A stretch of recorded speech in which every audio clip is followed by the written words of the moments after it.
We'll read one book before bedtime, you tell your child. 4, 2, 3, okay, 3, but that's all. Of our children's many intrinsic gifts, the art of negotiation is often the most universal. Understanding us as intimately as we understand them, our children know how to make exactly the argument that will convince us. Sometimes it's by appealing to our emotions. Sometimes it's by appealing to our exhaustion.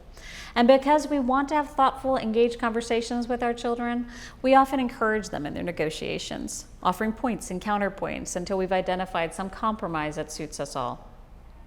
Negotiation has its benefits. When resolving complex issues or unpacking complicated social settings, knowing how to negotiate can help give our children the understanding that we're flexible and responsive to their needs.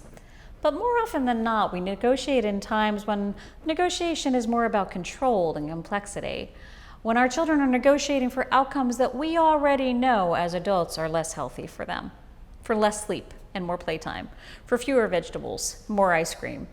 In those times, our negotiating undermines our best intents as parents, teaching children that a persistent counter-argument can protect them from doing whatever it is they didn't want to do. So how can we tell the difference?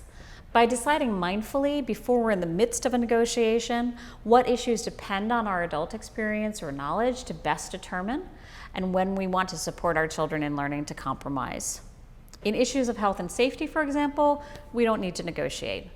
Billy, please stop juggling those knives, you tell your child. How about just 4 knives? 2, 3, okay, 3, but that's all. Clearly not a time for negotiation. Likewise, we shouldn't have to negotiate after we've already presented something as a have to. Billy, it's time to eat your dinner, you tell your child. Tuesday, now. Monday, okay, Monday, but definitely by Monday. When we give our children direct instructions and then we negotiate with them to different outcomes, we devalue the difference between an instruction and a request. Take the time to reflect on which of your household rules you want to maintain as non-negotiable rules, and which ones you want to have your children's input to inform, and then stick with those limits. The rules may be different from household to household, but the consistency should not be. If an outcome is negotiable, we should present it as such. And if it's not, we need, even in the face of a well-crafted counter-argument, to avoid negotiation. Simply restating the rule is often enough. Try, it's time to come to the table. You may experience grumbling at first, but when you model flexibility in the context that can be flexible and consistency in the context that should be consistent, you offer your child both freedom and limits, a critical foundation for children who can advocate for their own preferences and who also can cooperate when those preferences bump up against the demands of living in a community with other people.